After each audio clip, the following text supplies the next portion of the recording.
Assalamualaikum warahmatullahi wabarakatuh. Waalaikumsalam warahmatullahi wabarakatuh. Yang terhormat Bapak Kepala Sekolah SD Negeri Gunung Agung 3, yang saya hormati tenaga pendidik dan kependidikan SD Negeri Gunung Agung 3. Sebelumnya saya mohon maaf karena hari ini ada kegiatan diseminasi tentang penyebaran pemahaman dan pemahaman budaya positif, sehingga saya mengumpulkan panjenengan semua di ruangan ini. Tentunya mungkin mengganggu aktivitas pembelajaran panjenengan semua. Sekali lagi saya mohon maaf. Yang kedua, saya mengucapkan banyak terima kasih kepada panjenengan semua yang bisa hadir pada kegiatan diseminasi saya.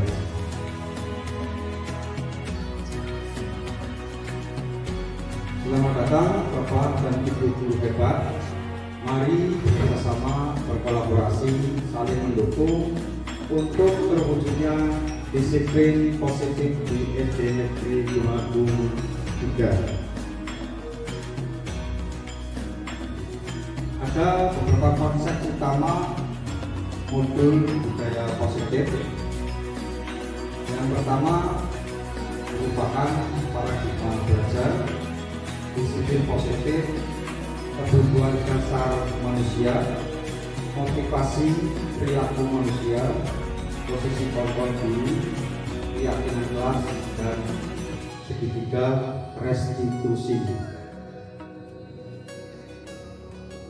Di mana pembelajaran dengan paradigma baru, pembelajaran dengan paradigma baru dirancang berdasarkan prinsip pembelajaran yang terdiferensiasi, sehingga setiap siswa belajar sesuai dengan kebutuhan dari tahap perkembangannya untuk mewujudkan profil belajar Pancasila. Dan di dalam profil belajar Pancasila ini ada yang namanya beriman, bertakwa kepada Tuhan Yang Maha Esa, berkebenangan global, gotong royong, mandiri, kreatif, dan berkenalan kritis. Nah, sekarang ini banyak yang terjadi miskonsepsi tentang teori kontrol, ilustrasi guru mengontrol murid, ilustrasi bahwa semua pengusaha positif, efektif, dan bermanfaat. Ilustrasi guru mengontrol murid, ilusi bahwa kritik dan membuat rasa bersalah mampu menguatkan karakter, serta ilusi bahwa orang dewasa berhak memaksa. Memang terjadi selama ini seperti itu. Kita sebagai orang dewasa biasanya memaksa kehendak kita terhadap anak-anak, baik itu anak sendiri, siswa, ataupun orang-orang yang memang lebih muda di atas di bawah kita. Kemudian stimulus respon ke pendekatan teori kontrol. Stimulus respon, realita atau kebutuhan kita sama. Teori kontrolnya adalah realitas atau kebutuhan kita berbeda. Selama ini memang ya realita atau kebutuhan kita sama, tetapi ketika kita telaah ternyata memang realitanya berbeda.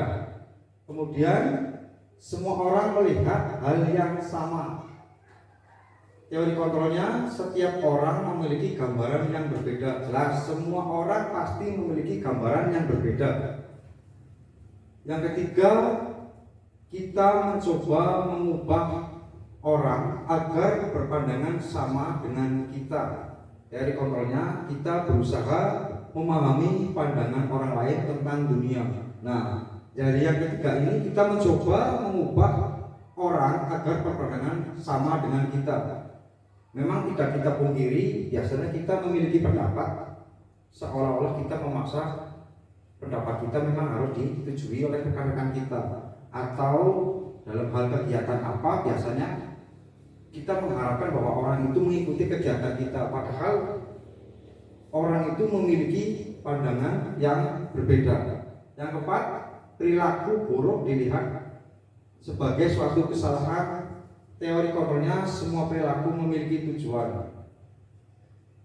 Perilaku buruk dilihat sebagai suatu kesalahan ya biasanya kita memang terjadi pada murid-murid kita. Ketika murid kita melakukan kesalahan itu dianggap suatu hal yang buruk, padahal hal buruk itu mereka lakukan memiliki tujuan. Misalnya yang kemarin terjadi di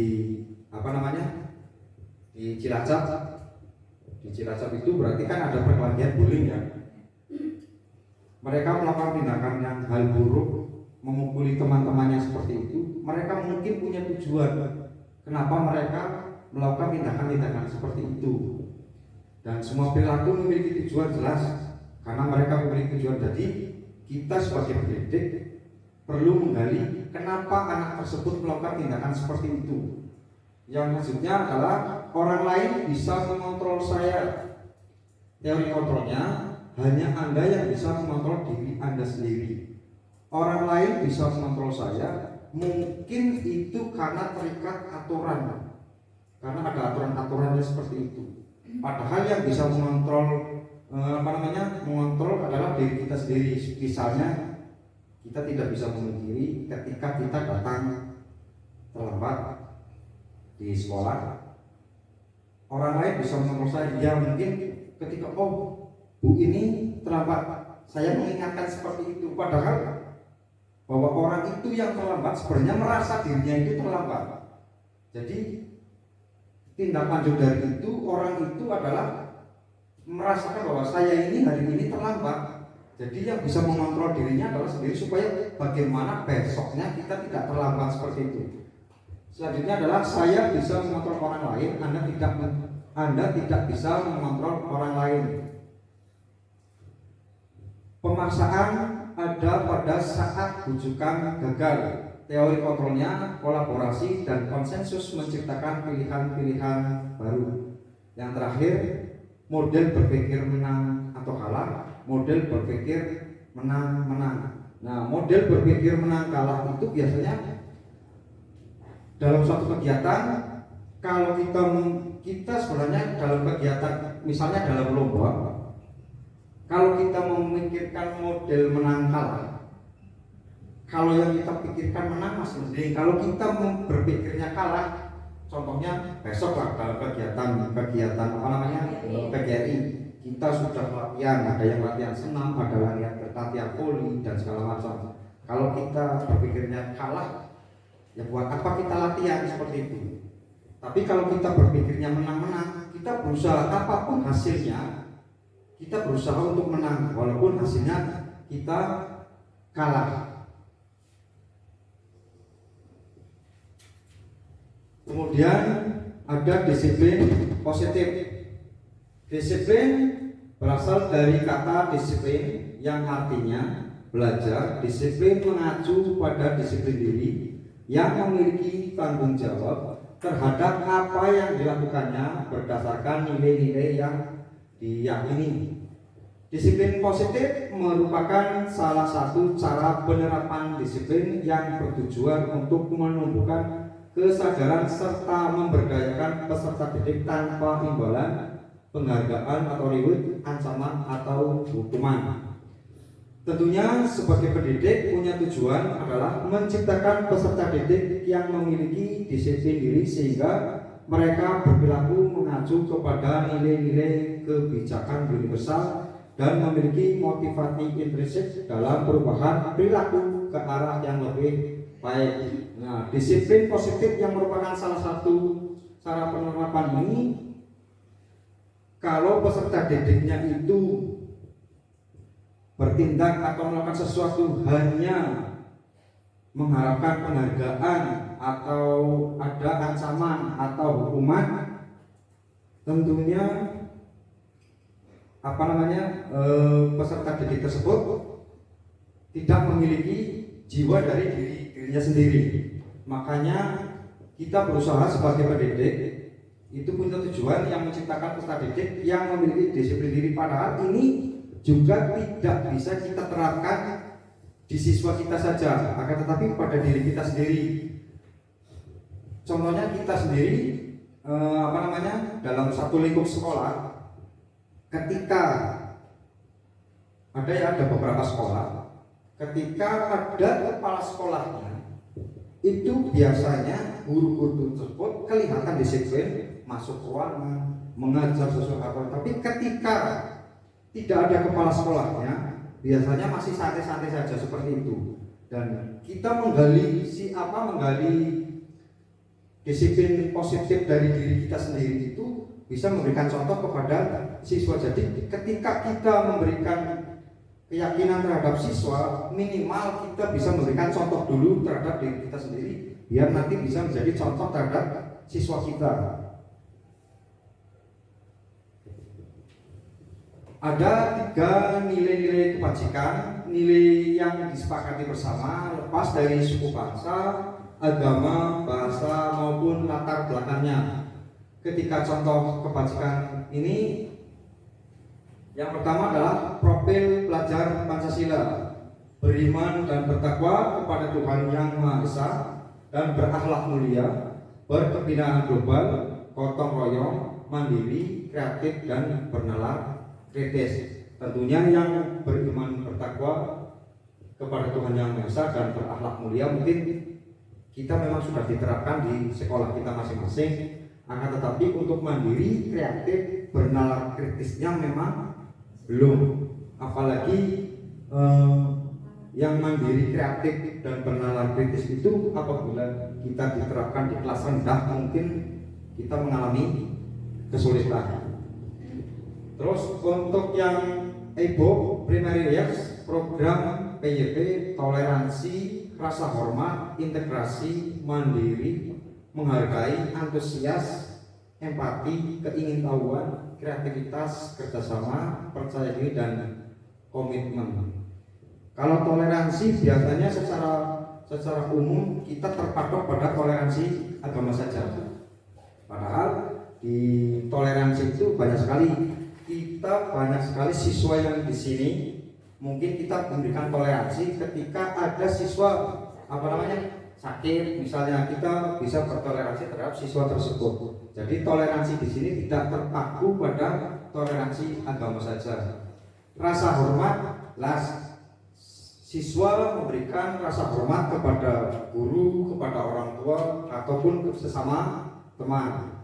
Integrasi, mandiri, menghargai, terus antusias, empati. Yang perlu kita gali juga salah satunya adalah empati, keingintahuan, kreativitas, kerjasama, percaya diri dan komitmen. Yang ketiga, keterampilan hidup, dapat dipercaya, lurus hati, pendengar yang aktif, tidak merendahkan orang lain dan memberikan terbaik dari diri.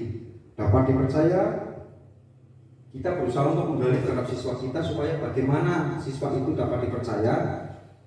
Sama lo hampir sama ya, jujur,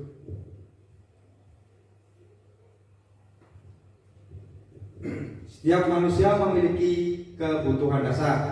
Kebutuhan dasar manusia adalah segala sesuatu yang kita lakukan untuk mendapatkan apa yang kita inginkan. Seluruh tindakan yang kita lakukan memiliki tujuan tertentu dan semua usaha yang terbaik yang kita lakukan adalah dalam rangka agar kebutuhan dasar kita terpenuhi dengan baik. Kita sebagai manusia pasti memiliki kebutuhan dasar dan kebutuhan dasar itu kita berharap bisa terpenuhi dengan baik. Selanjutnya ada 5 kebutuhan dasar manusia. Yang pertama, bertahan hidup, makanan, pakaian, tempat tinggal, keamanan, dan kesehatan. Jelas kita memiliki kebutuhan dasar. Yang pertama adalah bertahan hidup. Bagaimana kita bertahan hidup? Karena sebagai manusia kita membutuhkan makanan, membutuhkan pakaian, membutuhkan tempat tinggal, membutuhkan rasa aman, dan membutuhkan kesehatan. Kasih sayang dan rasa diterima, dipedulikan, berbagi, kerjasama menjadi bagian dalam kelompok tersebut. Kita sebagai guru dalam satu lingkup sekolah kita memang menghendaki rasa diterima atau dipedulikan. Kadang kita juga merasakan ada rasa tidak diterima dalam kelompok atau tidak dipedulikan dalam kelompok, itu membuat diri kita atau perasaan kita tidak nyaman. Berbagi, kerjasama, jadi berbagi itu berarti setiap kita memiliki permasalahan yang kaitannya dengan pembelajaran atau dalam sekolah, kita bisa berbagi, jadi bisa meringankan beban rekan-rekan sejawat kita. Terus yang ketiga, penguasaan harga diri, keinginan untuk dianggap, memimpin, berprestasi, diakui dan dianggap. Jelas kita juga kadang memiliki rasa ingin menguasai. Kemarin juga yang terjadi di Cilacap, mungkin kalau kita gali kenapa anak tersebut melakukan tindakan seperti itu, mungkin salah satunya ingin memimpin. Karena setiap manusia pasti punya jiwa kepemimpinan, ingin memimpin. Akan tetapi mungkin waktunya mungkin belum tepat. Harga diri, setiap manusia memiliki harga diri. Kita tidak bisa memungkiri kalau harga diri kita mungkin diinjak-injak atau harga diri kita tidak dianggap, kita pasti akan memiliki rasa kecewa atau rasa marah. Jadi setiap manusia memiliki harga diri, keinginan untuk dianggap, memimpin, berprestasi, diakui dan dianggap. Yang keempat, kebebasan, mandiri, memiliki pilihan, mencoba hal baru, mampu mengendalikan dirinya. Nah, kaitannya kebebasan ini itu bisa mampu mengendalikan diri. Karena kebebasan tanpa pengendalian diri itu juga tidak baik. Yang terakhir, kesenangan, bermain, humor, antusiasme, tertawa. Kalau kita dalam lingkup sekolah ini misalnya, setiap hari serius terus, karena guyune ya kayaknya orang mungkin ya boris Pak, sering humor, bermain, tertawa seperti itu. Breaking dulu. Yuk, kita breaking. Nanti breakingnya kita berdiri. Kalau go maju, kalau back mundur, stay goyang. Oke.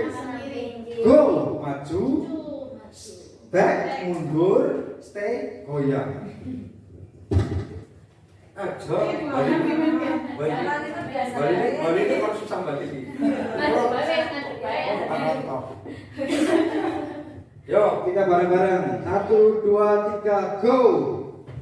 Back, stay. Yo, halo asik. Go, go. Back, stay.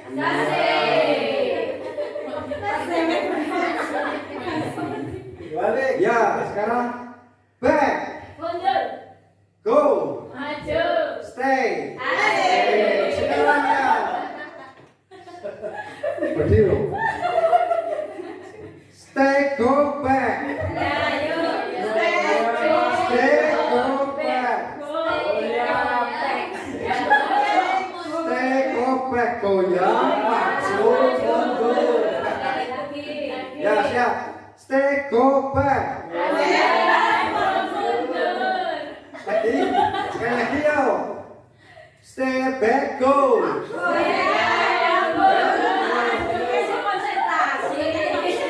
Ya, terima kasih Bapak Ibu. Masih semangat ya Bapak Ibu? Terima kasih. Selanjutnya ada motivasi perilaku manusia. Yang pertama untuk motivasi perilaku manusia itu ada dua. Yang pertama motivasi ekstrinsik, yang kedua motivasi intrinsik. Motivasi ekstrinsik itu yang pertama untuk menghindari ketidaknyamanan atau hukuman, kemudian untuk mendapatkan imbalan penghargaan dari orang lain. Jadi motivasi ekstrinsik ini motivasi yang didapat dari luar.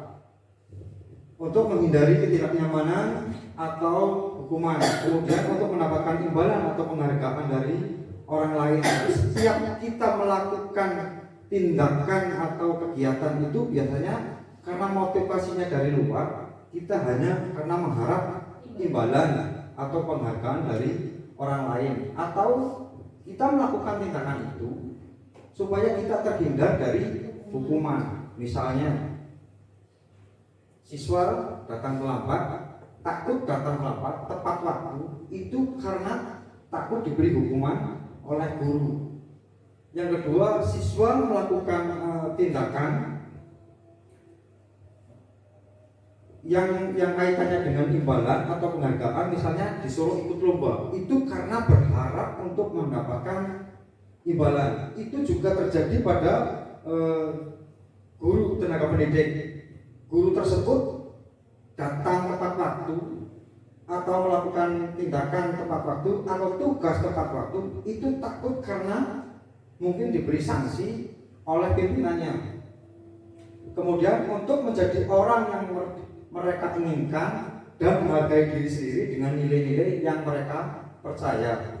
Jadi motivasi yang terbaik adalah motivasi yang terjadi pada diri kita sendiri, dari dalam diri kita sendiri. Jadi kita itu sebagai guru melaksanakan tugas apapun atau datang dan pulang tepat waktu itu bukan semata-mata karena takut mendapatkan sanksi, tapi kita memiliki tanggung jawab sebagai seorang pendidik untuk melakukan atau melaksanakan tindakan atau tugas-tugas yang harus diselesaikan itu. Jadi kita memiliki tanggung jawab dari diri kita, bukan dari tekanan atau dari pimpinan kita.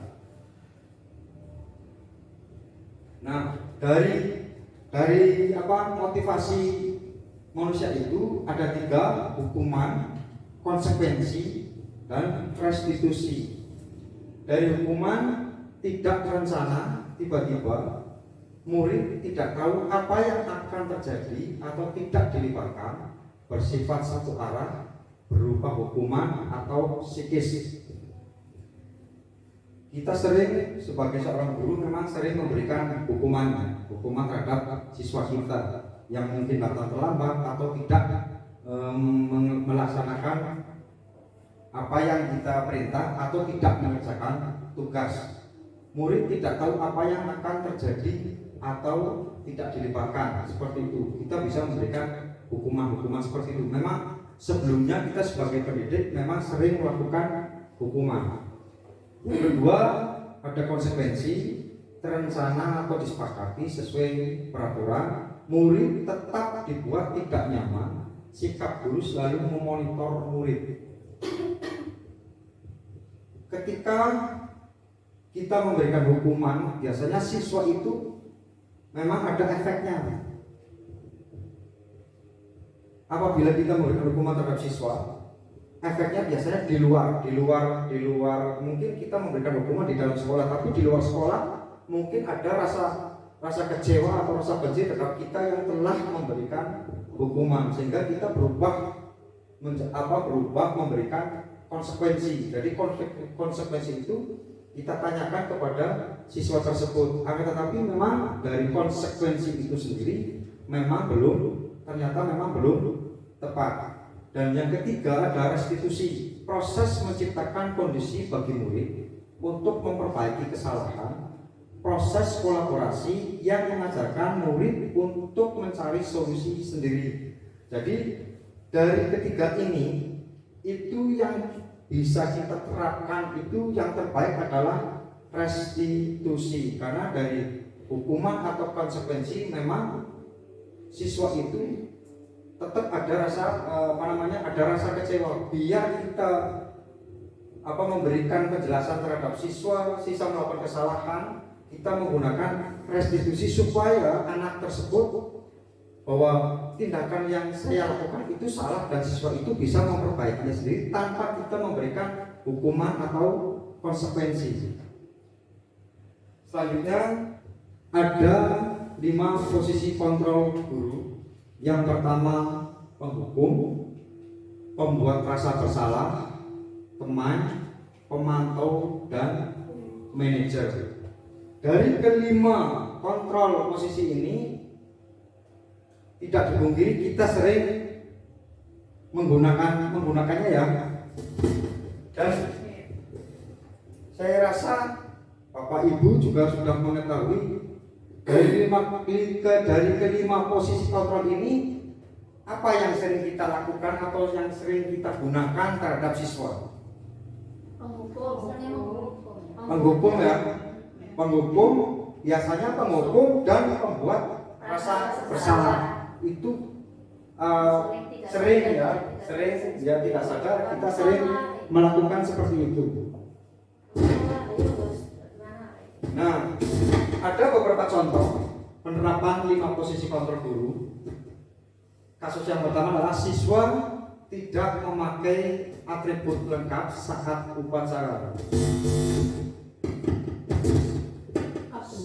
Sebagai penghukum, karena ada siswa yang tidak lengkap atributnya dalam upacara, kita memberikan hukuman kepada siswa, hormat kepada bendera. Mungkin siswa itu ada rasa takutnya, akan tetapi bisa tindakan siswa itu bisa berulang kembali suatu waktu. Yang kedua, beberapa kali ibu atau bapak harus memberitahu kamu selalu saja mengecewakan ibu dan bapak. Itu termasuk posisi kontrol membuat rasa bersalah. Dan yang sering kita lakukan adalah posisi kontrol penghukum dan membuat rasa bersalah. Yang ketiga, posisi kontrol sebagai teman. Contohnya, ayo dong ikuti aturan sekolah, tolong bantu ibu atau bapak ya kali ini. Ya sudah, tidak apa-apa, lain kali jangan sampai berbuat seperti ini lagi. Posisi kontrol sebagai teman memang kita jarang temui di masing-masing satuan pendidikan. Kenapa? Mungkin ada perasaan pembatas antara siswa dengan guru. Yang keempat, kamu sudah melanggar peraturan sekolah. Kamu tahu konsekuensinya. Setelah upacara kamu beli atributnya ke koperasi dan jangan diulangi lagi. Ini juga jarang sekali terjadi pada diri kita sebagai pendidik. Yang terakhir, sebagai manajer, apakah kamu tahu kesalahanmu? Apa yang kamu lakukan untuk memperbaiki kesalahanmu? Nah, dari kelima posisi kontrol guru ini, menurut panjenengan semua, yang terbaik yang kita lakukan atau kita laksanakan terhadap siswa itu yang mana? Dari penghukum, pembuat rasa bersalah, teman, pemantau, dan manajer. Pemantau atau manajer? Ya, dari kelima posisi kontrol guru ini, itu menurut saya yang terbaik adalah sebagai manajer. Akan tetapi kita tidak bisa memungkiri bahwa kita memang suatu saat ya, beberapa kali kita memang diperlukan sebagai seorang pemantau atau seorang teman. Dari posisi kontrol, apakah aku, ini ada contoh, saya kecewa sekali dengan kamu. Kira-kira menurut panjenengan ini termasuk posisi kontrol seperti apa? Apakah sebagai penghukum, rasa bersalah, pemantau, manajer, atau teman? Merasa bersalah. Kemudian contoh yang kedua, kamu tidak pernah benar melakukannya. Kira-kira ini pada posisi kontrol yang mana?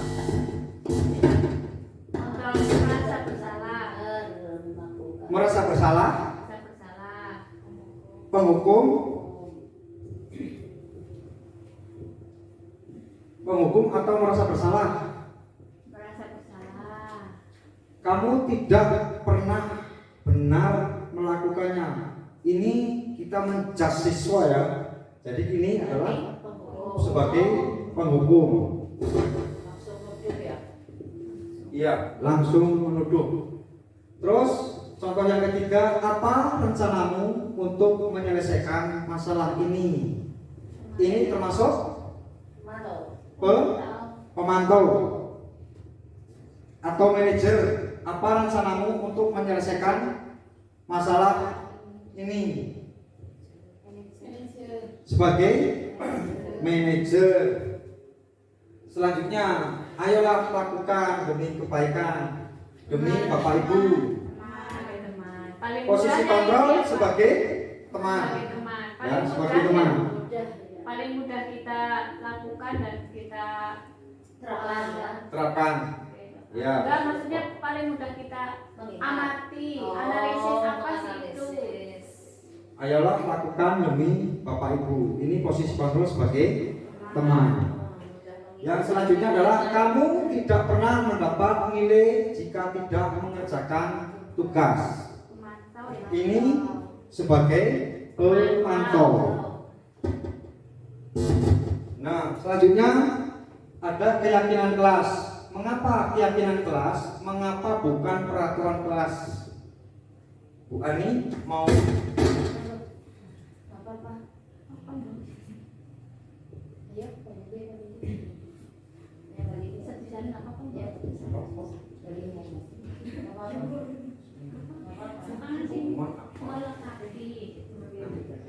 Terima kasih atas waktunya. Saya akan mencoba menjawab tentang kenapa keyakinan kelas bukan peraturan kelas. Oke, yang pertama keyakinan kelas dulu. Kalau keyakinan kelas itu kan biasanya tadi melibatkan siswa dalam pembuatan keyakinan kelasnya. Berarti artinya itu kita sebagai guru hanya mengontrolnya. Berarti kalau misalnya ada anak yang bingung tentang keyakinan kelas, misalnya kita menjelaskan tentang biar kelasnya itu jadi nyaman harusnya seperti apa, seperti itu. Kan biasanya nanti anak ada ide-ide yang muncul dari dalam dirinya sendiri. Oh ya, saya harus mendengarkan ketika guru sedang menjelaskan, seperti itu. Terus kalau untuk peraturan kelas itu kan biasanya dibuat oleh sekolahan yang harus siswa itu mematuhinya. Berarti adanya unsur paksaan untuk mematuhi peraturan kelas, seperti itu. Terima kasih. Terima kasih Bu Lili. Ya, mengapa keyakinan kelas? Mengapa bukan peraturan kelas?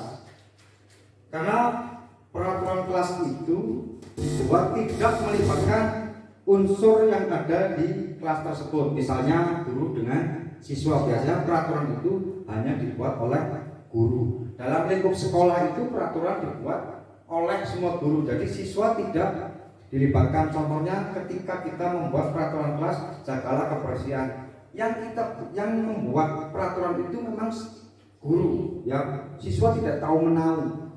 Jadi peraturan kelas itu dibuat tidak melibatkan unsur-unsur yang lain. Kemudian untuk keyakinan kelas itu dibuat melibatkan antara guru dengan siswa. Jadi misalnya kita membuat peraturan atau membuat keyakinan untuk menjaga kebersihan. Jadi bukan hanya kita saja sebagai guru, akan tetapi siswa dilibatkan. Karena tujuannya apa? Membuat keyakinan kelas itu untuk menggali motivasi intrinsik dari siswa tersebut. Seperti itu. Selanjutnya, pembentukan keyakinan kelas itu ada beberapa metodenya. Yang pertama bersifat abstrak, berupa pernyataan universal, dibuat dalam pernyataan positif, sedikit saja agar mudah diingat, sesuai dengan kondisi kelas dan sekolah sehingga mudah diterapkan.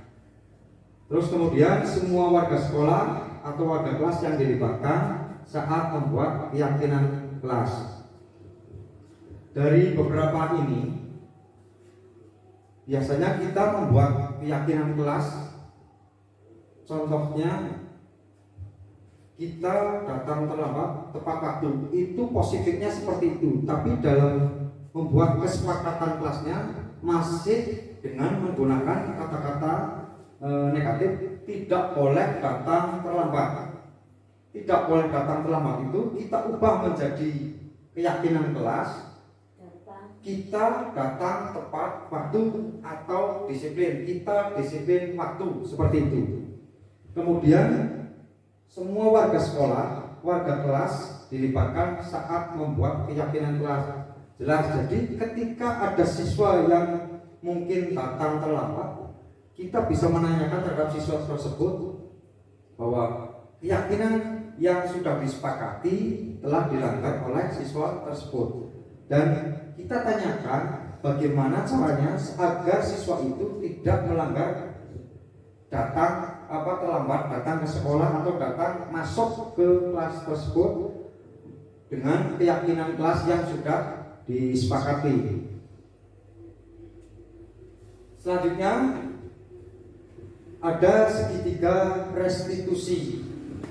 Segitiga restitusi itu suatu proses dialog yang dijalankan oleh guru agar dapat menghasilkan murid yang mandiri dan bertanggung jawab. Dari segitiga restitusi tersebut, yang pertama adalah menstabilkan identitas, yang kedua validasi tindakan yang salah, dan yang ketiga menanyakan keyakinan. Nah, sekarang begini, setiap ada siswa yang melakukan kesalahan, biasanya kita melakukan hukuman atau konsekuensi. Kemudian kita tahu tentang restitusi. Mungkin kemarin-kemarin kita tidak tahu apa itu restitusi. Kita tahunya adalah hukuman dan konsekuensi. Setelah kita tahu restitusi, ternyata kita dalam menangani siswa itu kita lebih mengenal dengan menggunakan restitusi ini. Yang pertama, menstabilkan identitas. Berdasarkan prinsip membuat kesalahan adalah bagian dari proses pembelajaran. Membuat salah itu wajar. Tidak ada manusia yang sempurna. Ibu bapak juga pernah melakukan itu. Ibu bapak tidak mau mencari siapa yang salah, tapi ingin mencari solusi dari permasalahan ini. Kamu berhak merasa seperti itu. Dalam menstabilkan identitas, kita tidak bisa memungkiri bahwa hal ini tidak pernah kita lakukan terhadap siswa kita yang berbuat salah. Kita tidak pernah mengatakan ketika ada siswa datang terlambat, ketika siswa ada datang terlambat, kita tidak pernah tanya, kamu datang terlambat, Pak Guru juga pernah datang terlambat seperti itu. Itu tidak pernah, karena kita memiliki kekhawatiran. Kalau kita menanyakan seperti itu, mungkin Pak Guru lebih pernah datang terlambat seperti itu. Tapi dari menstabilkan identitas ini, kita akan melanjutkan supaya bagaimana siswa tersebut tidak merasa seperti itu.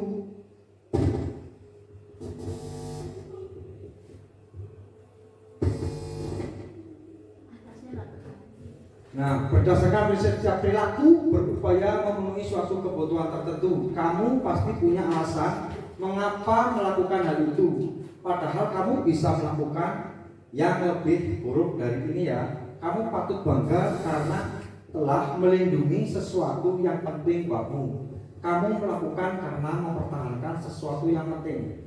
Kamu pasti punya alasan mengapa melakukan hal itu.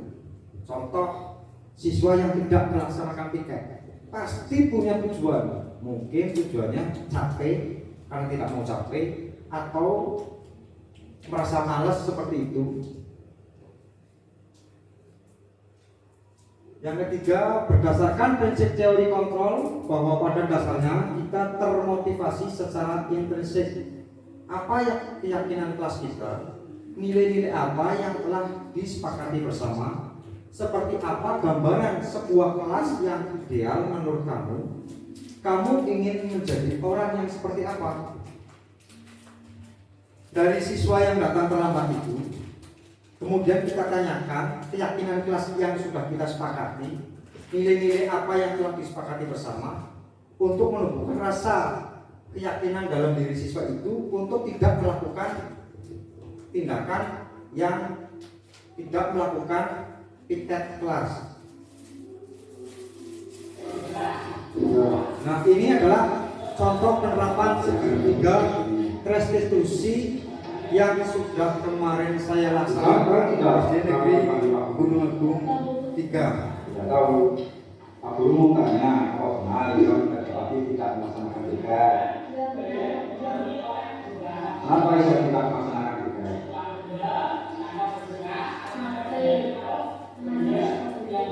Itu ya. Kita tidak bisa merugikan teman-teman ya. Dulu Pak Guru juga pernah melakukan seperti itu. Tapi Pak Guru menyesalinya dan tidak mengulangi lagi.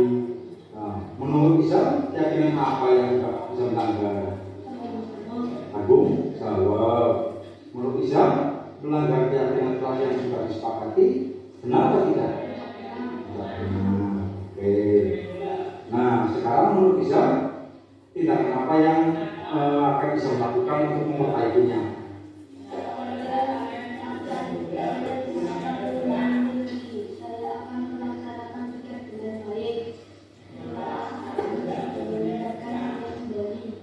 Terima kasih ya.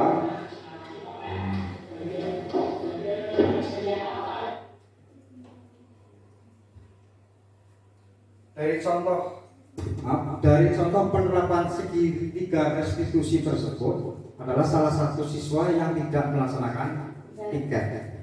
Apakah segitiga restitusi yang terdiri dari memvalidasi siswa, menanyakan, terus menstabilkan identitas itu, apakah sudah ada pada kejadian ilustrasi video ini?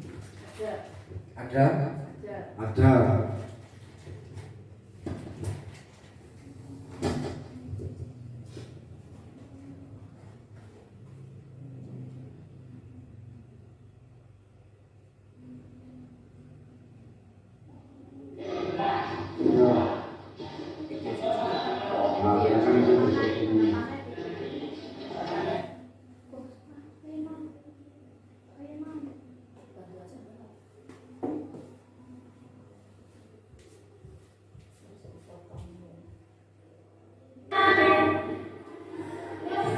Nah, ini penerapan segitiga restitusi Sama, kamu tidak siswa.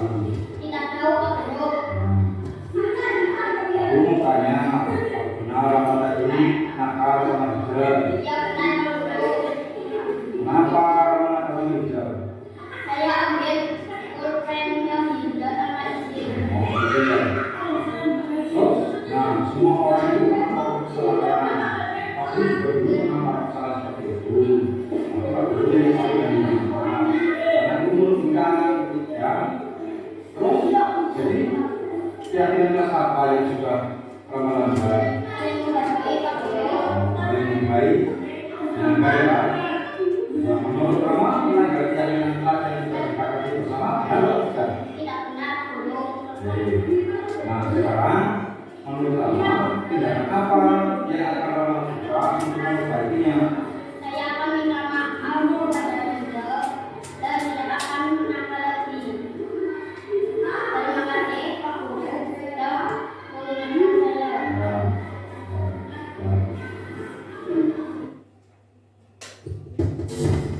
Dari contoh penerapan segitiga yang kedua terdapat ilustrasi tadi, apakah sudah ada ketiga restitusi tersebut? Ada. Ini contoh kemarin segitiga restitusi ini ketika salah satu anak itu mengambil alat tulis kalau siswa perempuan sehingga mengakibatkan anak tersebut menangis seperti itu. Kemudian saya memanggil anak tersebut untuk melakukan klarifikasi dengan menggunakan segitiga restitusi. Dalam penerapan program disiplin positif, hendaknya guru memiliki standar kepribadian profesional dan sosial yang dimana guru mampu merefleksi dirinya dalam posisi kontrol saat ini, bagaimana perjalanan diri sebagai among atau manajer yang menuntun murid-muridnya bertanggung jawab. Setelah saya memaparkan dari awal sampai selesai, apakah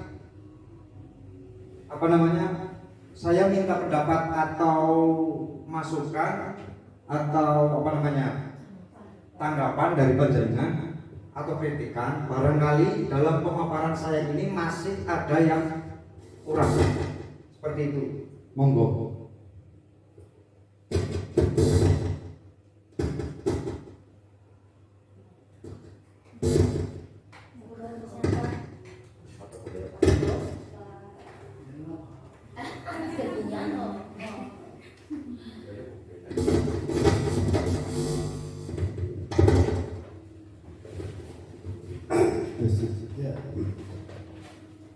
Assalamualaikum warahmatullahi wabarakatuh. Waalaikumsalam warahmatullahi wabarakatuh. Pertama kami sampaikan terima kasih kepada Anton yang mungkin penyampaian tadi sudah banyak mencerahkan, menambah wawasan kita semua terkait dengan budaya positif terutama. Nah, yang perlu mungkin beberapa hal yang perlu saya sampaikan kepada semua, tidak hanya pada penyaji, tidak hanya pada Pak Anton, tapi untuk kita semua. Karena secara umum tadi penyampaiannya sudah bagus, materinya juga baru ya, relatif baru karena ini terkait dengan implementasi kurikulum merdeka. Yang pertama teman-teman, bahwa budaya positif khususnya yang bagian terakhir untuk segitiga restitusi itu intinya adalah coaching. Nah, coaching ini tidak hanya dipraktekkan terhadap siswa, tidak hanya terhadap siswa. Intinya supaya mereka menemukan problemnya sendiri, kita sebagai coachnya itu menggali dengan diksi, dengan kepandaian kita berbicara, dengan pemilihan kata-kata yang tepat untuk bisa mengungkap problem yang membuat mereka salah itu, yang membuat mereka berlaku salah itu, sehingga mereka bisa menemukan sendiri. Kemudian kita dorong untuk bisa menemukan solusinya sendiri. Itu tidak hanya guru kepada siswa. Nah, nanti ke depannya kepala sekolah itu juga seperti itu. Ya. CGP diberi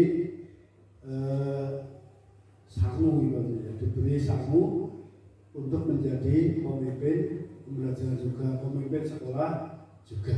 Nah, materinya itu juga untuk kepala sekolah. Jadi ketika ada guru-guru yang bermasalah dalam tanda kutip tentang kedisiplinannya dan sebagainya, pendekatannya adalah coaching klinik. Pendekatannya adalah dengan coaching. Jadi sudah tidak zamannya, sudah tidak eranya kepala sekolah uding beragama. Ayo dicari bisa dikayak apa, bisa seperti itu Bu. Terus seperti apa kedepannya? Nah, biar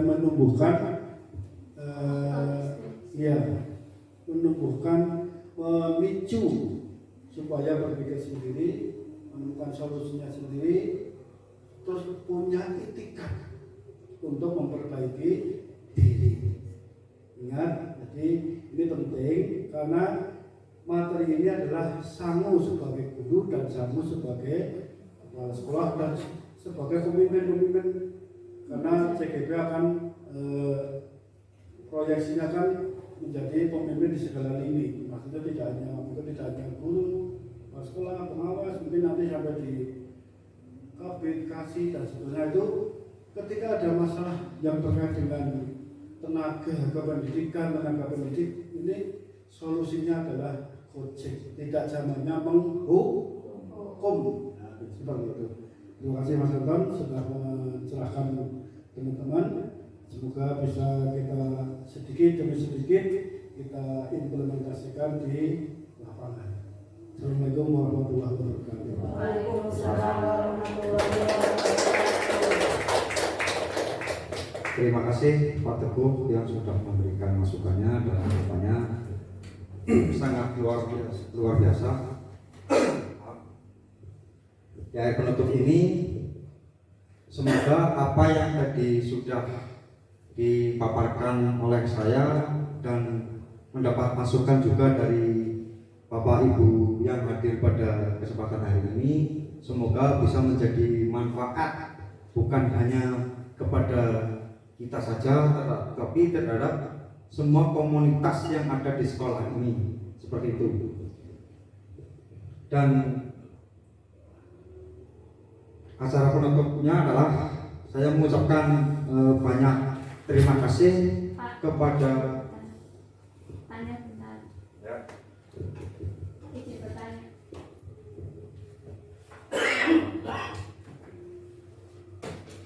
Terima kasih atas waktunya. Kami di sini hanya ingin sharing tentang restitusi itu nih Pak.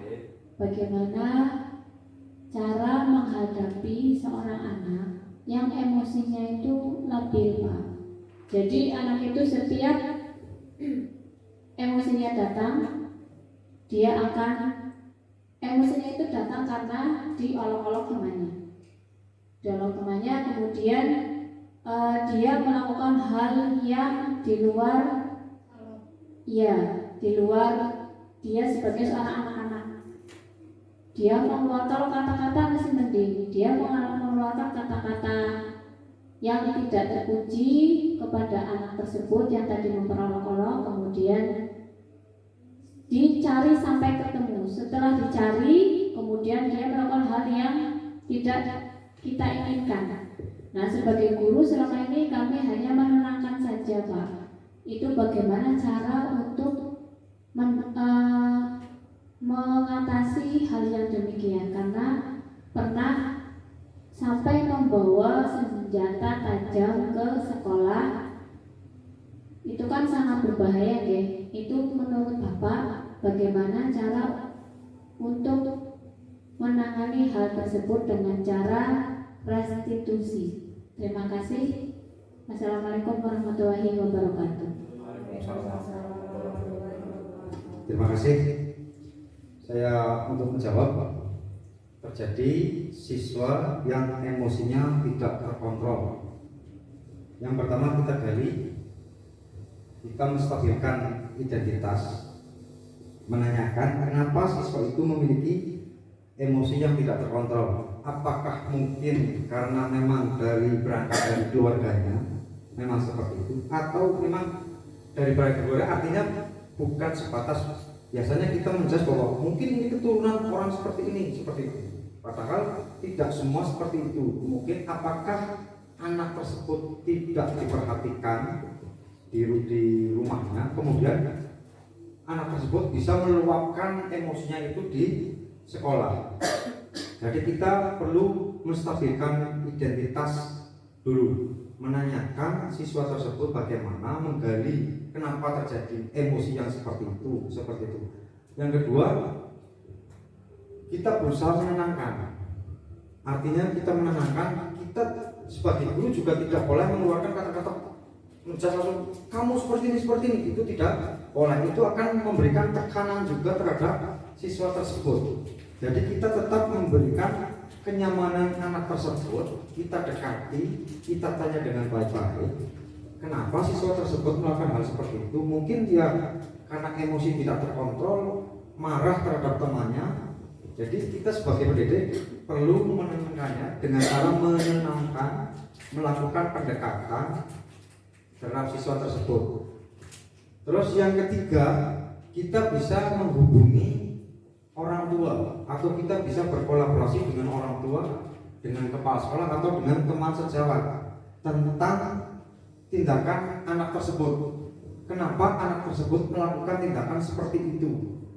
Ya, kejadian seperti itu memang ada dalam suatu satuan pendidikan dan itu juga bisa meragukan guru. Kadang ada guru juga yang melakukan pembiaran atau tidak mau menangani seperti itu. Jadi kita memiliki tanggung jawab terhadap semua siswa. Contohnya gini, ketika ada anak kelas 6 melakukan kesalahan, jadi itu sebenarnya bukan hanya tugas guru kelas 6 saja, tapi tugas kita semua sebagai guru untuk melakukan tindakan restitusi itu, menanyakan restitusi itu kepada siswa agar siswa itu melakukan memperbaiki dirinya. Jadi bukan hanya tugas guru kelas 6 itu saja. Nah, kembali ke siswa yang memiliki emosional seperti itu juga bukan hanya tugas salah satu guru di sekolah tersebut, tapi tugas kita semua sebagai pendidik. Yang pertama jelas ada menstabilkan identitas, menanyakan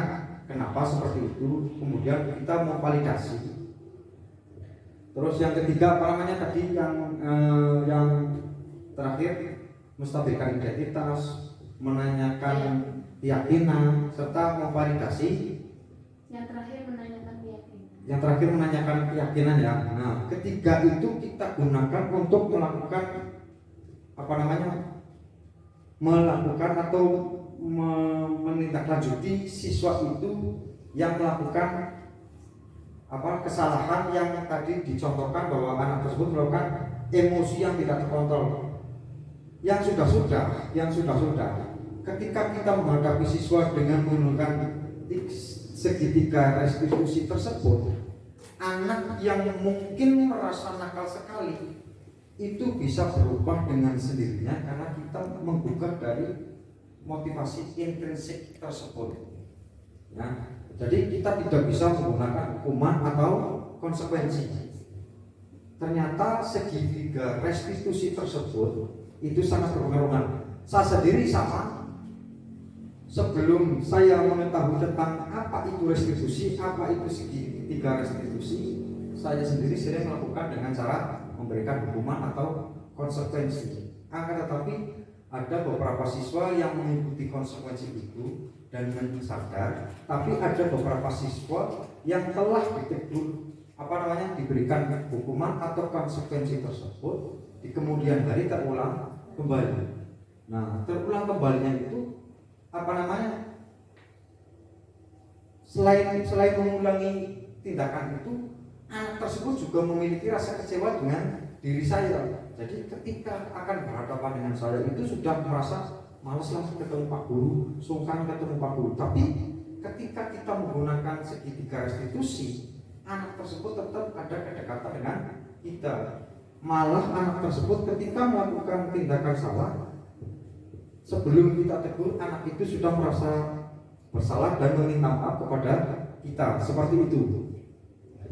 Dan untuk mengakhiri kegiatan diseminasi saya ini, saya ucapkan banyak terima kasih kepada Bapak Kepala Sekolah, kepada tenaga pendidik dan kependidikan SD Negeri Gunung 3 yang telah hadir dari awal sampai akhir. Dan mohon maaf barangkali ada kata-kata saya yang kurang pas atau yang baik, saya mohon maaf. Saya akhiri. Wassalamualaikum warahmatullahi wabarakatuh.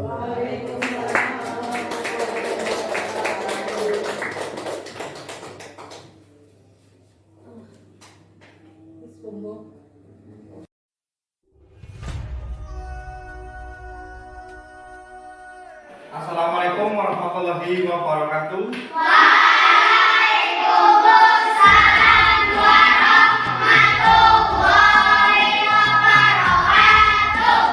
Selamat pagi.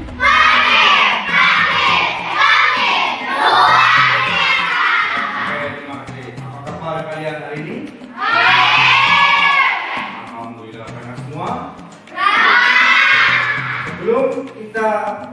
melaksanakan kegiatan olahraga, hari ini kita membuat kesepakatan kelas.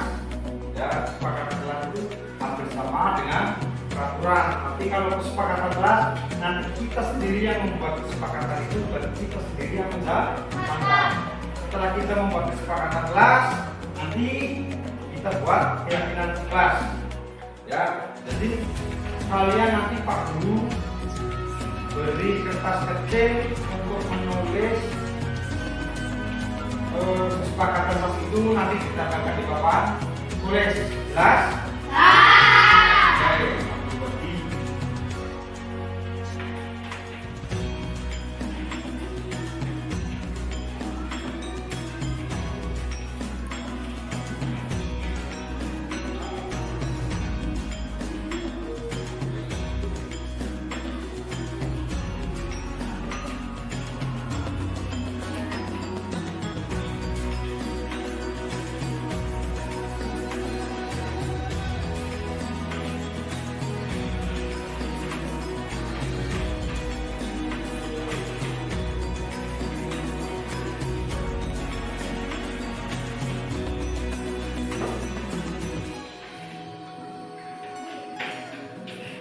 Yang kita lakukan oleh ini.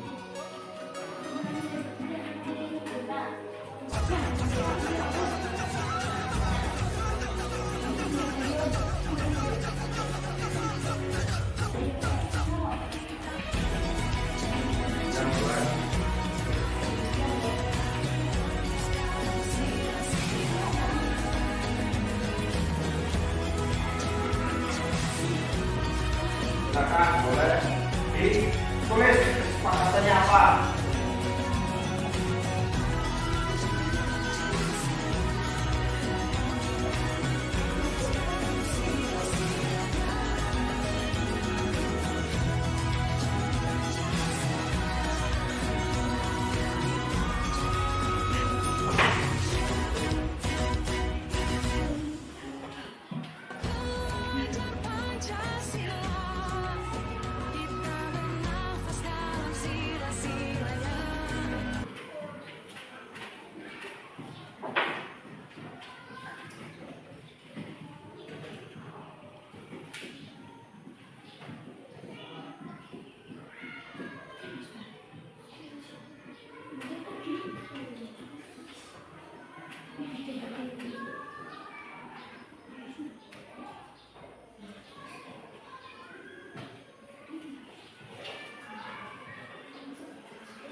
Silakan kalian tulis boleh apa saja, terus nanti setelah ditulis ditempelkan di sini ya, sambil ngomong, sambil dibaca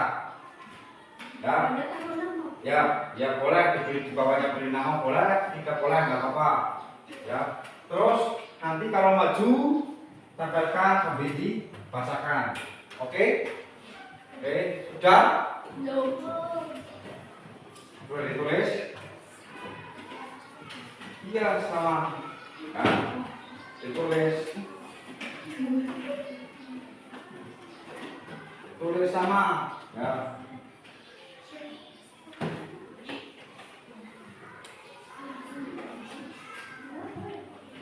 Satu saja ya, satu saja. Udah, bisa dilepas dulu Pak. Nah, seperti itu. Dapat.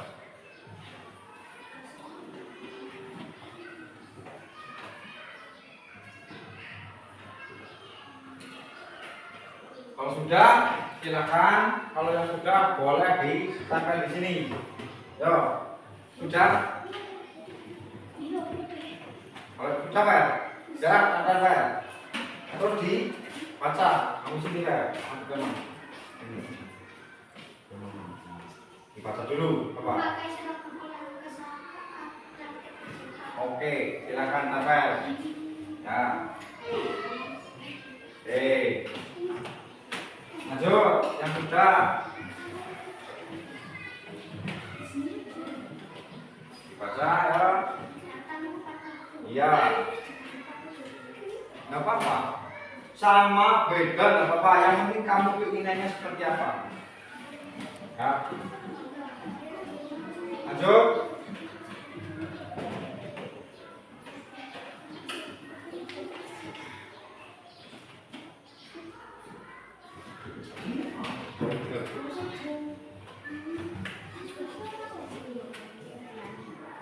Jawab.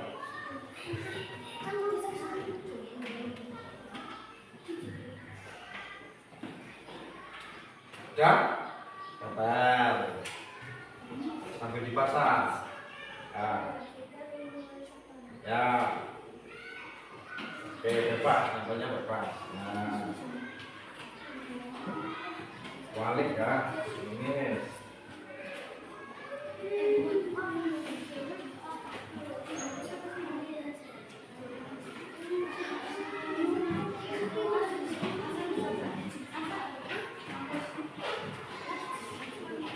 Bacakan dulu, baca. Ambil baca.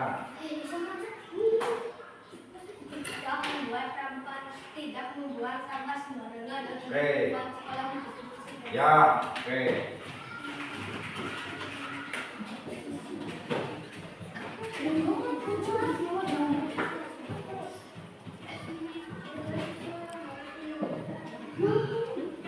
Ya. Oke.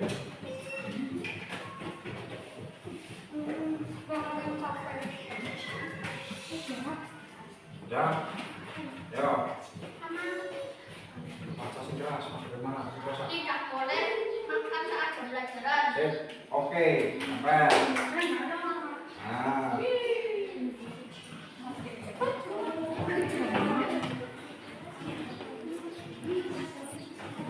Lanjut.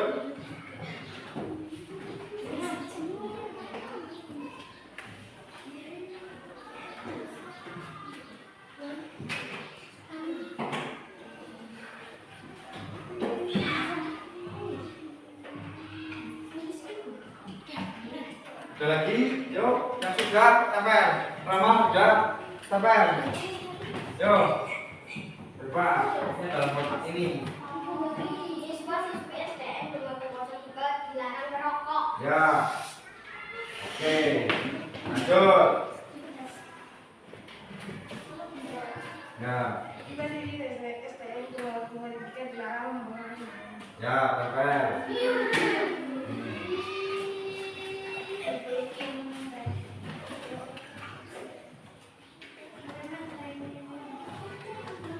Lanjut.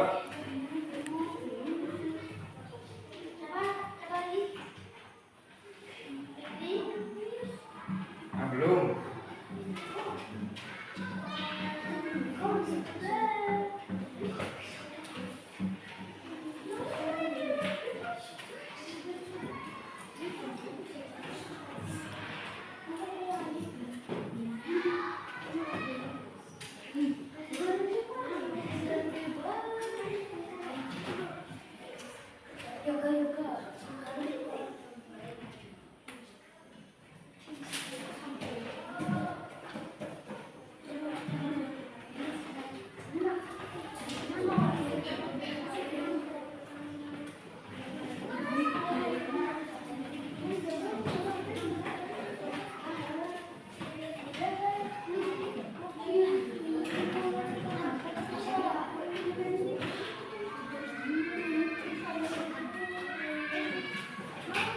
Yuk.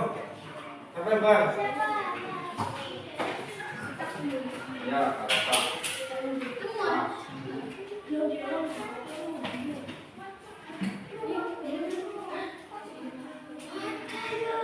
Ditulis lagi, Bang. Ini anu.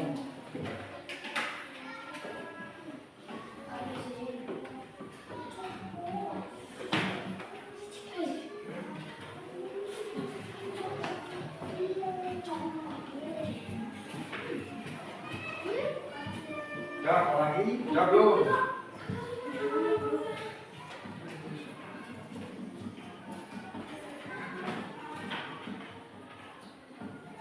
Sudah semua belum? Belum. Ya, Yang sudah langsung ditempel di situ.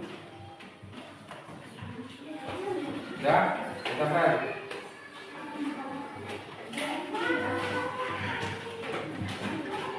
Pas, nah, sudah. Oke, lanjut.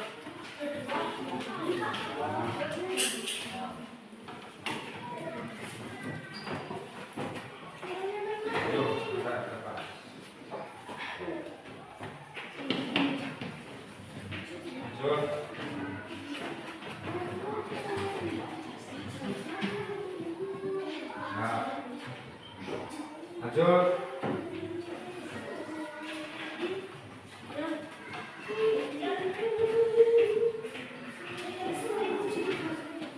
Ya, lanjut. Sudah semua? Ya.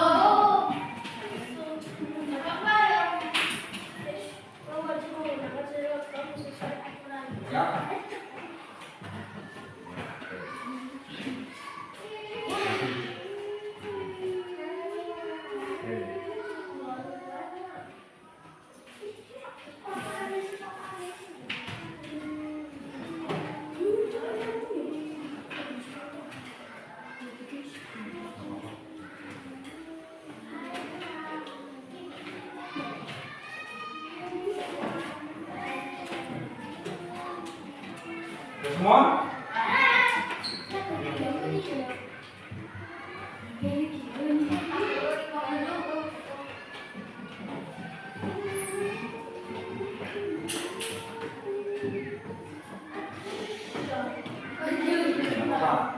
Nah, sekarang kita sudah menuliskan, kalian sudah menuliskan semua ada di papan tulis. Ya, dari kesepakatan kelas tadi ada yang apa? Tidak membuli teman. Ya, memakai seragam olahraga saat pelajaran PJOK. Siswa-siswi SD mulai 3 dilarang membuang sampah sembarangan. Terus tidak boleh terlambat sekolah. Ya, tidak boleh membuang sampah sembarangan. Di waktu jam istirahat tidak boleh di dalam kelas. Terus ada lagi, tidak boleh makan saat jam pelajaran. Dilarang merokok.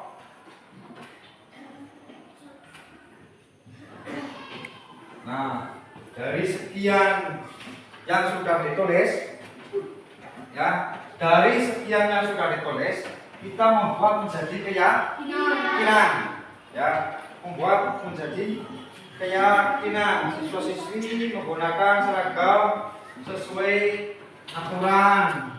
Terus siswa-siswi dilarang merokok. Datang tepat waktu.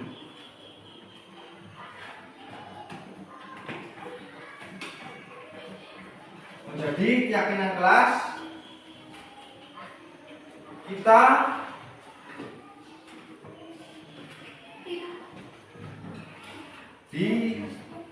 disiplin dan tepat waktu.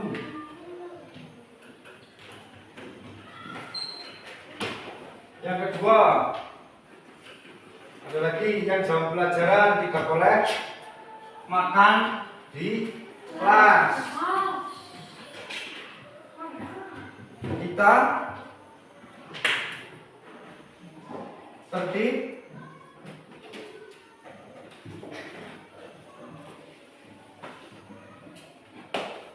pada jam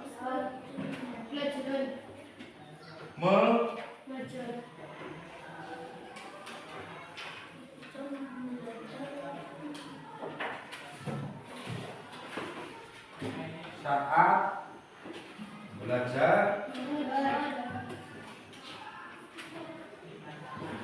mengajar. Yang ketiga, yang kaitannya dengan tidak membuang sampah pada tempatnya, menjaga. Terus yang tadi yang ada membuli, mana tadi? Di atas. tidak boleh pilih-pilih teman, terus tidak boleh membuli teman. Itu kita berarti apa keyakinan kelasnya? Kita saling menghargai dan menghormati. kita saling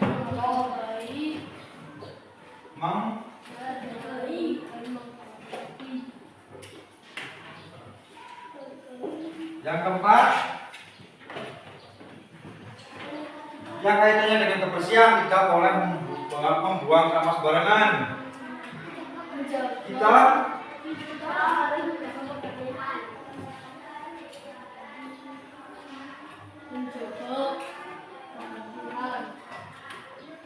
kebersihan.